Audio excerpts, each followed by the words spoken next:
Tamar is acclaimed academic and art historian, Durning Lawrence Professor in the History of Art at University College London.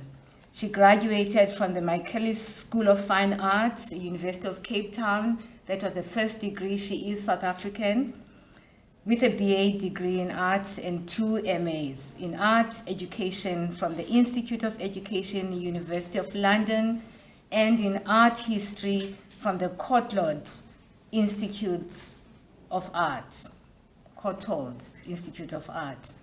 Her PhD was also at the Koorland Institute, where she began her lecturing career.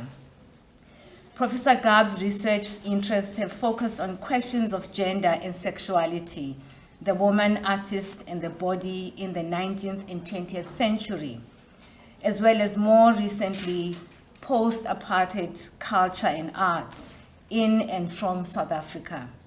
She has published extensively with key publications that include The Body in Time, Figures of Femininity in Late 19th Century France, The Painted Face, Portraits of Women in France, 1814 to 1914, Bodies of Modernity, Figure and Flesh in the Fin de Siècle, France, and Sisters of the Brush, all about women, artists, and bodies and flesh. And so this one is Sisters of the Brush, Women's Artistic Culture in Late 19th Century Paris, all published by leading presses. Yale University is leading among her publications, and the titles are so beautiful. They sound just like how Tamar speaks. So she has curated the exhibitions Landmarks, Homelands, Contemporary Art from South Africa at Haunch of Venison, London in 2008. Another exhibition she curated, Figures and Fictions, Contemporary South African Photography at the Victoria and Albert Museum in London in 2011. And then finally, one of these is just a selection of a curatorial work. The one that I have picked here as the last one on the list is Distance and Desire, Encounters with the African Archives at the Walter Collection in New York, Ulm and Berlin, 2014 and 2015. Ladies and gentlemen, good people, let us give Tamar a hand of welcome. Thank you. I am sorry for that, ladies and gentlemen. You know, some of the habits refuse to go. I thought I was done with the ladies and gentlemen. Thank you so much, Pumla. Thank you very much for your warm welcome. It's really wonderful for me to be here, to see some familiar faces and to meet some new friends. I've followed, thank you. I'm going to do is put this where I'm not going to drop it. There's a shelf underneath. Wonderful, thank you. I have followed this project with great interest, and I was sorry not to be able to attend the first of these workshops, but luckily for me there is a good 6 hours of it online, and so I have immersed myself in the debate and discussion. And my contribution today really comes as a response to, I think, the kinds of questions that were posed at that first symposium workshop that you held, thinking about what it is to juxtapose these two momentous, you might say, and extraordinary periods of 20th century history and their afterlives. So thinking analogously. Now, what I don't have is my device for moving forward. You do that, Steve. Can you get to my first slide? Okay, thank you. So thinking with and through art is what I've called this in an overarching sense, because one of the things that I suppose I want us to open up to question today is the capacity of art itself to produce knowledge and a space of juxtaposition which has its own integrity and has its own way of being, its own epistemology, you might say. That when we think with and through art, we don't necessarily think like a historian might do or like a lawyer might do in a court of law, with a series of propositions and counter-propositions and a logical, deductive way of computing meaning. Meaning as generated with and through art operates by different means, by different languages. And one of those is through this idea of juxtaposition and analogy. So insofar as this whole project is a project which puts together two very distinctive historical formations, the Gulag on the one hand and apartheid on the other, what is it to ask them to coexist? Do we ask of them that they share certain historical languages, patterns of representations, patterns of thought, and patterns of experience, human experience, or do we look for the distinctions and the dislocations which will draw out the particularities of each? Now, art provides one of those spaces through which they can sit in what I like to think of as Paratactic Alliance. Parataxis is a figure of speech, is a rhetorical device where one puts unlikely things next to one another, and you allow them to rub up against one another in order to produce meaning. The meaning is not necessarily pre-given, the meaning is not necessarily pre-thought, but in the space of encounter, new knowledge potentially can be generated. And so what I would like to do with you today is to think in quite an open way about what it is, through the language of art, to put these two very, very distinctive historical experiences alongside one another. I'm going to talk for about half an hour, and then we're going to open up a conversation and then hopefully include members of the audience as well. Could I have the next slide, please? So what is it to think with an object? The object I'm going to focus on for quite a long time today is a very particular, very small painting. It's about the size of an A4 piece of paper, yeah, like a piece of printing paper from your machine. So imagine it as quite small. Can you see it well? Because I can't see it from here at all. Do we need a bit more darkness? Are you okay?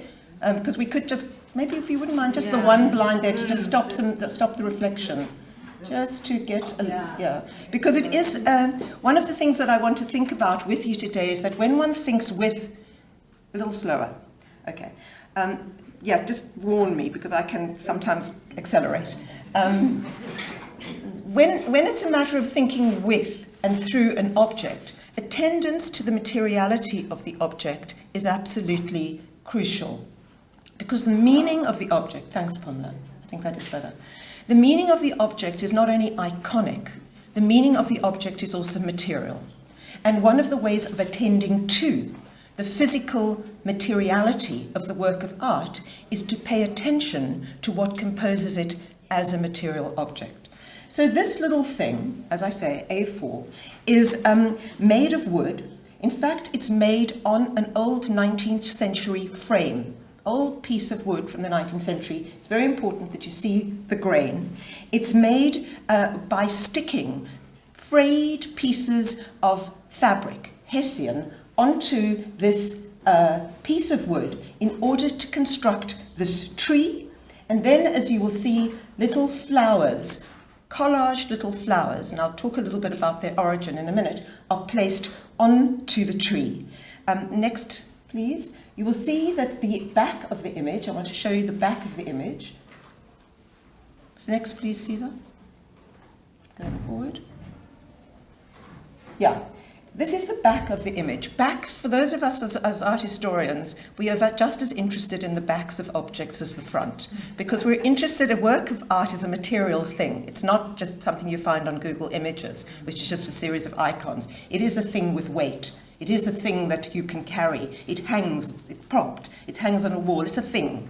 So the back of an object is very important, and this object at the back is extremely important because it shows us how the thing is made. You can see it's made up of component parts. that are stuck together with tape. The tape itself has an inscription. It's got New York 11101 at the top. It's a piece of sticker tape made, a commercial piece of tape found in New York. So we have here a sense that the object is made in New York. It gives it a sense of place. And Vivienne Koorland, who's the artist I'm going to concentrate on today, puts her label on the back, sticking it on. And you see that the object is called the Gulag tree.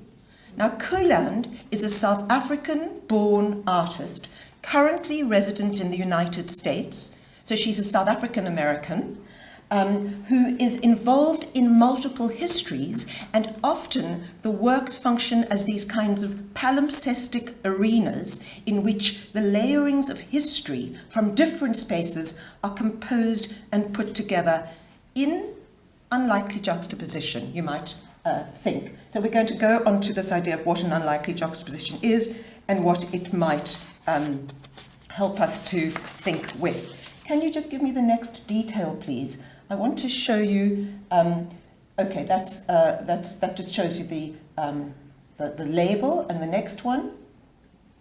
Yeah.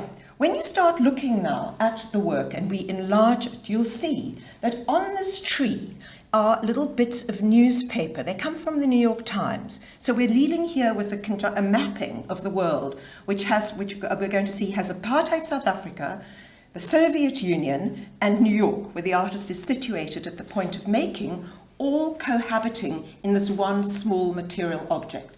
And one of the ways in which this is signified is through the technique of collage. So Koorland often works with contemporary news items that come from newspaper clippings. And here you can see, it's enlarged. When you see the work, you have to look very close to read it. The Gulag, an acronym, camp administration. Those are the words extracted from some bigger article made now to sit going up the bark of the tree. A very suggestive, you might say, collection of words. They make no logical, deductive, coherent sense. They would not stand up in a court of law. But in the arena and in the space of art, when we are in the space of aesthetic contemplation and epistemology, their juxtaposition is powerfully evocative. They don't tell you how to think or what to think. This is not a didactic practice, but they open up the possibility of thinking by placing these ideas next to each other. And it's very interesting. So the Gulag obviously has all sorts of resonances. The idea that it might be an acronym, I don't know, is it an acronym? The Gulag, it is. Okay, so maybe, Andrea, you'll explain to us later what the acronym is. I'm no Gulag expert. Camp administration. Now that I found very interesting because we think of the Gulag and prison camps, we think of the implementation of the Soviet regime through this orchestration of camps, and then that evokes the whole history of camps, and the whole history of camps in multiple situations. The origins of the camp, the notion of the concentration camp, the idea in this context of thinking of South Africa and the early camps of the early 20th century during what used to be called the Boer War, the South African War, the incarceration of the Afrikaner in those camps, the development of camp culture, the notion of bare life. There are lots and lots of ideas, depending on what we each bring to the work, which resonate with the notion of camp. In fact, one of the discussions at the last iteration of the symposium was on the idea of the township, the old South African township, as a kind of prototypical camp. Yeah? What is it to sequester people within certain kinds of boundaries, to limit movement, to construct limits on labour and on life, and to circumscribe life in those ways? And is that what constitutes a camp? So just through this tiny little sticker of a quotation, every single person will be able to think with the work and through the work in these ways. Can I have the next detail, please? I wanted to enlarge the little flowers that are on this Gulag tree, so-called. For those of you who are South African, you will immediately notice them as, recognize them as proteas. For those of you not from South Africa, there's some proteas in the back of the room. Caesar is showing us. And it's not coincidence that we happen to have proteas here, because protea is the national flower. It is indigenous to the Cape. The Cape has the most diverse botanical system in the world. The richest floral system in the world is in the fynbos of the Cape, and the protea is the paradigmatic flower of the Cape. Huge icon, symbolically very resonant, and a subject of great pride. But the protea also has its own rather fraught history. These particular proteas come cut out from little postcards, because one of the tourist images of South Africa traditionally was the postcard against the mountain of the protea, the national flower. Could I have the next slide, please, Caesar?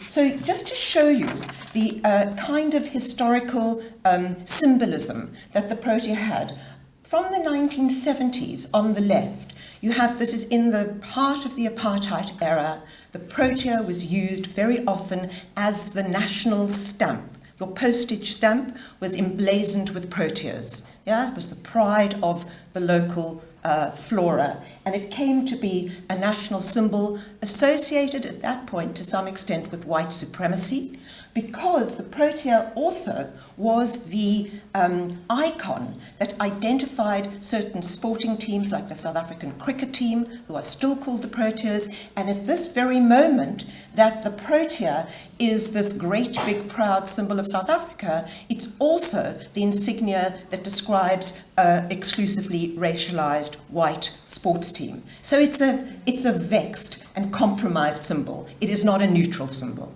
And for those of us who grew up, as I did in apartheid South Africa, I couldn't even at the time of growing up think that the protea was a beautiful flower. The protea was an ugly thing. It's taken me a long time to come around to being able to look at the protea as something which is part of the natural fecundity and beauty of this region and of the world. It is a vexed symbol for those of us who grew up here. And the way in which it is associated not only with national discourse, but white supremacy, still remains impacted in it as a symbol. Next, please. So, when you look at this Gulag tree, this inconsequential, apparently little object, and you see the inscription of the words Gulag on a frayed and torn tree, bearing this strange fruit, and I use those words very advisedly, you see that impacted in this little image are a huge number of historical and cultural references which bring together these disparate histories in one material and iconic signifier, which is rich and dense, not only in its semiosis, in the way it generates meaning through the image, but also in its materiality.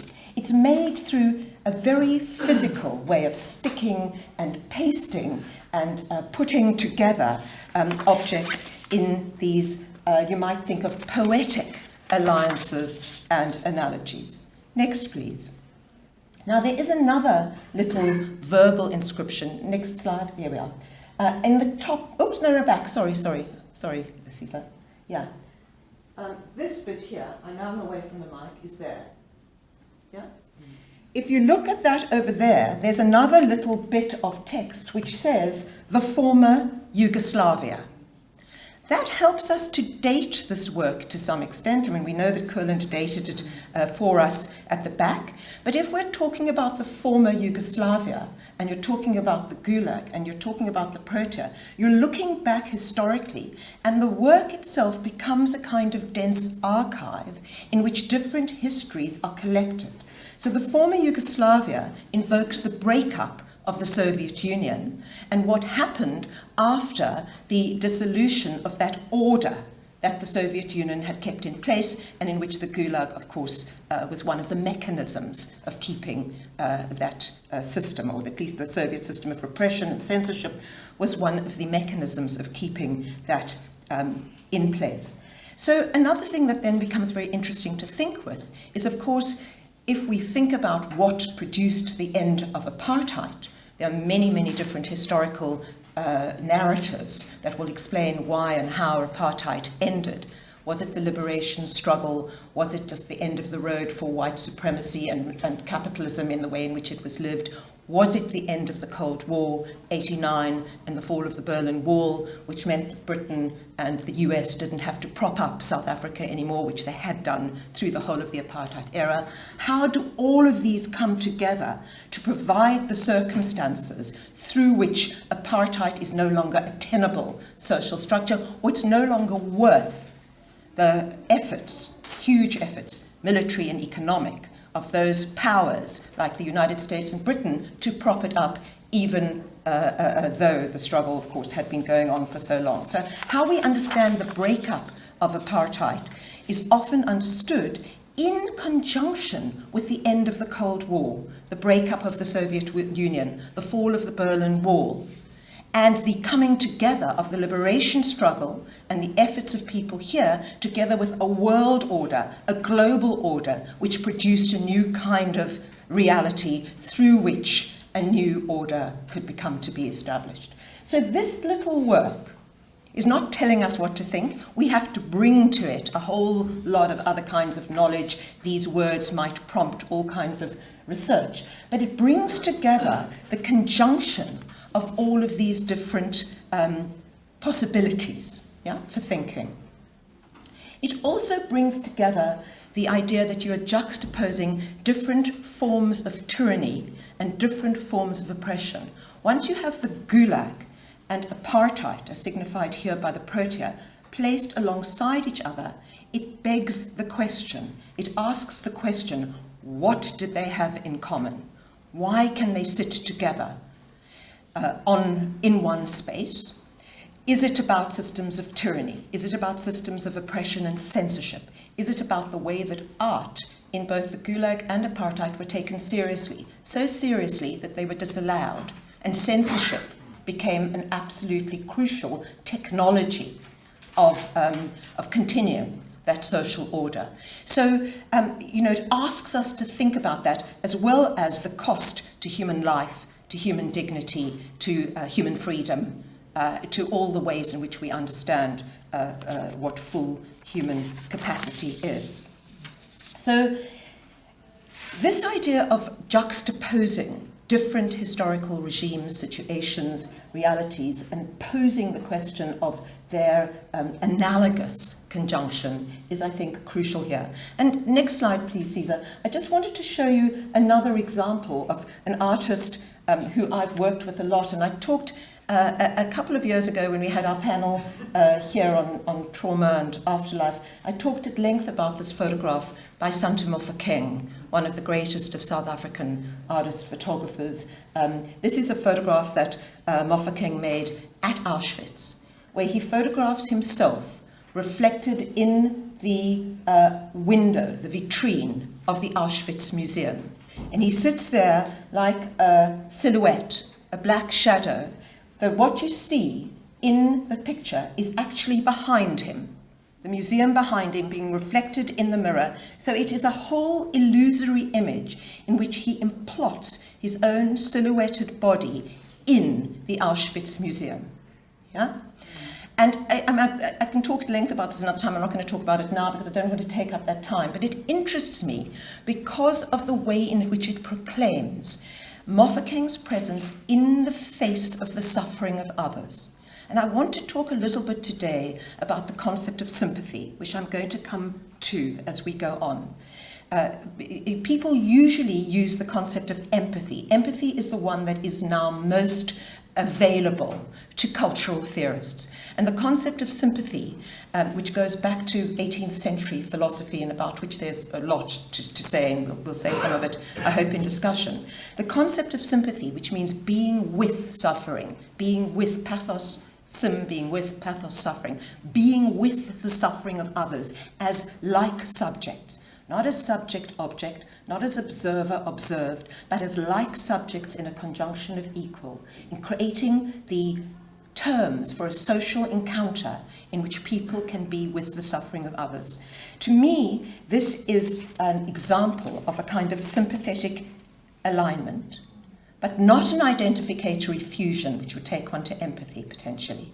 a sympathetic alignment with the murdered and memorialized, who are actually physically behind him, but are here positioned like these little indeterminate squares in front. So we're going to come to talk about this. Next, please.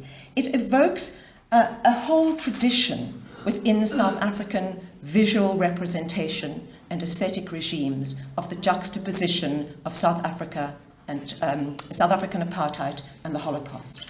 I show you just one example of a film still from Alain René's famous film Night and Fog about the conditions within the camps, and Ben McLennan's famous image of miners and the way in which they are housed. And nobody needs to think very deep and far to understand the parallel ways in which the actual architecture of the sleeping environment produces a way of thinking that positions human life as in a certain way. Yeah. So there's something, when we think of the aesthetics of cruelty, you can think of the actual infrastructures, the architecture of environment as itself producing something which constitutes human life in a particular way. And so that we can think of these parallels. And the space of black and white recording is another aesthetic as well, and a set of aesthetic languages that help to produce those kinds of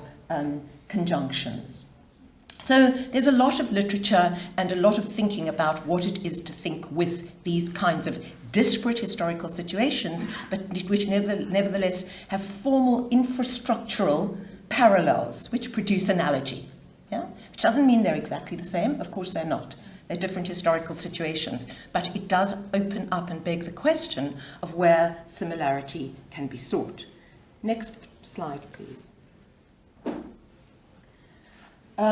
Just another example from Koorland. I just wanted to show you that Koorland has worked throughout her working life with parallels between Holocaust imagery and South African situations. So she often works on recycled burlap. These numbers come from the burlap, which also, of course, invoke the tattooed marks on incarcerated people in the camps. But she works also with the South African Archive. That is a small little archival photograph of forced removals of people being sent to the Eastern Cape. She reproduces that. It resonates with trains and train lines and the whole vocabulary, the visual vocabulary of Holocaust imagery as well. So that is an old device. Next one, please.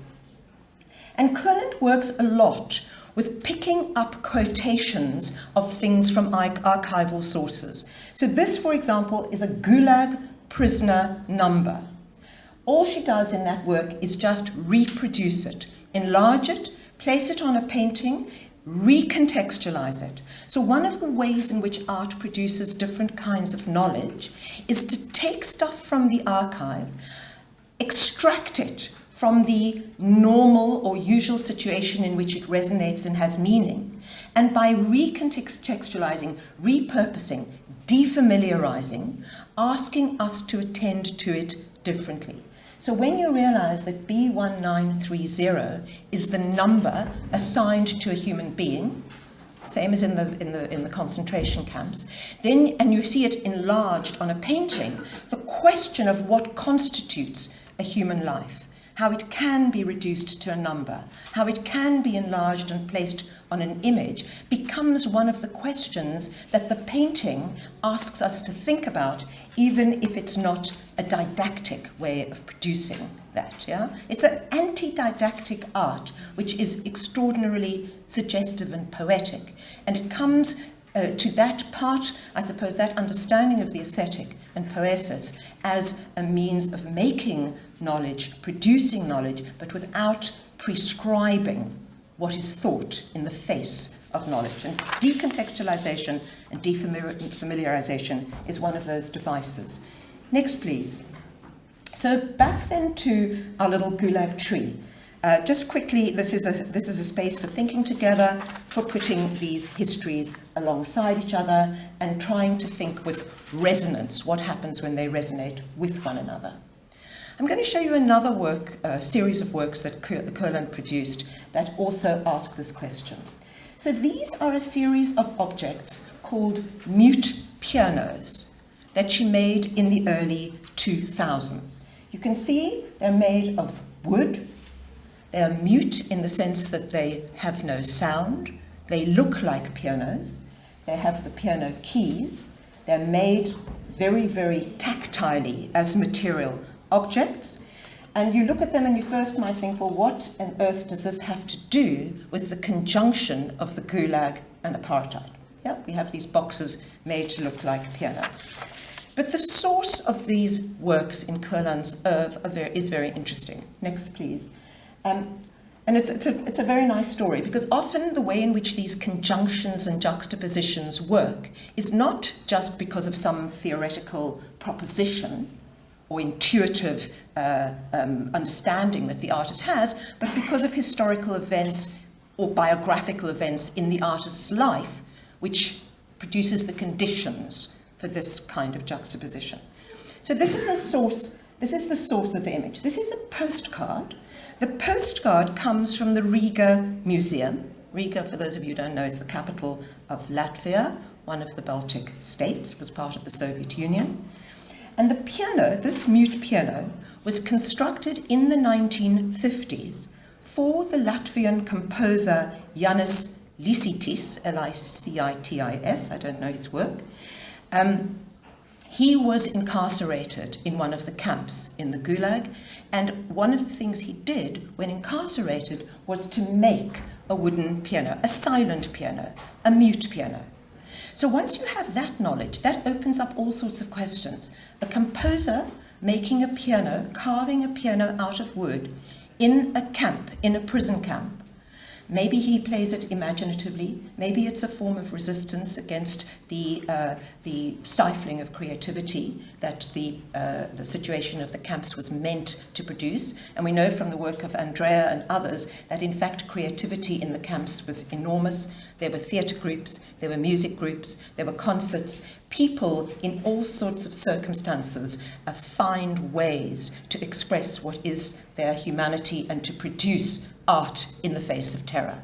So we have this understanding then of this composer in the camp carving and painting and making his mute piano where you feel that the sound has been stopped. It's made mute. Okay. It's on a postcard because the postcard, this is the back of the postcard, next one please. The postcard was sent to Koorland in New York by another artist, a man called George Tobias, South African artist, a weird, wonderful, wacky, Dada South African artist who lives in London now. He was on an aeroplane, and they made a forced landing in Latvia because there was a storm. He had a few hours to spare in Riga. He went to the Gulag Museum, and he found this piano. When he saw the piano, he writes a postcard, "Dear Viv, just got halfway to my niece's wedding, got stuck here, will send you brochure from this museum once back in London." The missing uncle, he's the uncle at the wedding, you see. So this marvelous thing of the postcard tells the story. And next one, please. Koorland then is totally fascinated by this image and decides to make her own mute pianos. So she makes, this is the first one she makes, in an old wine box. Bordeaux, Gironde, France. So we have another geography there. And you look at this object, can we have the next slide, please? You will see that it is made up of various elements, including a leather handle that she has placed on it. Yeah? She's stuck on it. Now, this leather handle is not just a coincidental object she had in the studio. It's the handle from an old leather suitcase that belonged to Koorland's grandfather. He held this handle, this very same handle. He was the violinist, the chief first violinist at the Cape Town Symphony Orchestra. He fled Russia during the pogroms, born in Ukraine, fled Russia during the pogroms, arrived in South Africa in 1917 as a penniless refugee. Most of his family were killed, and he then came just with his violin and a leather suitcase, and this is the handle, the indexical object itself that travelled to South Africa and is now incorporated into the Gulag into the mute piano, which invokes this other history. So you have this interesting conjunction of things, personal, historical, that come together in this object. The historicity of these materials are brought together in this work of art. I'll show you some others. So Koorland then started to just flip through them quite quickly. There's a detail, you see VAK, Vivienne Yasha Koorland, that's her initials. This is you see the texture of it. Next one, please. This is another version of it, Vivienne Yasha Koorland. And here we have the juxtaposition of these two objects with which I've asked us to think together. So I want to, in the last few minutes that I have, think with the concept of sympathy, which I brought up right in the beginning. We can think of sympathetic alliance, usually it's between peoples, between histories, between situations, between symbols. This idea of a sympathetic alliance, the state of feeling together, it's sometimes described as fellow feeling. That's one of the ways in which it is described. And I said in the beginning, it's made up from the Greek word sym, meaning being with, and pathos or pathy, meaning suffering, being with suffering. As I said, it's got a very long philosophical pedigree. I've been looking at a volume this size on sympathy, and I can tell you can go back to ancient Greece, and you can go, and it's now, I think the challenge is going to be to think sympathy in a non-Eurocentric way. And this is where we might open up the concept of Ubuntu as a South African and African-originated version of its own, with its own history. And Pumla, perhaps in our discussion, you might be able to enlighten us a little bit about how that might work. Because, of course, the history that we have of sympathy at the moment in terms of the kind of readers that we have, it's not used very much, actually, with people in aesthetics, because empathy has become the term. But I think there's a lot of potential to thinking with it, because it comes from not a self alone, but from being with others in the world. Sympathy and sociality are very, very interlinked. They're about the shared, independent, and mutual activation of feeling amongst all people, and about the capacity of all human beings to feel with and alongside one another. It's a capacity that makes humans human, according to Hume, and stems from this profound social instinct. And it's not about self-preservation. It's not about imaginative projection. It's not about a willed and consciously driven identification with others, but rather a recognition of mutuality in human society that is present from infancy and beyond. Now, I'm being signaled by Caesar that I have to stop. So there's lots more to talk about, but I'm going to stop there, and hopefully we can open up this conversation more in our discussion together. Thank you very much.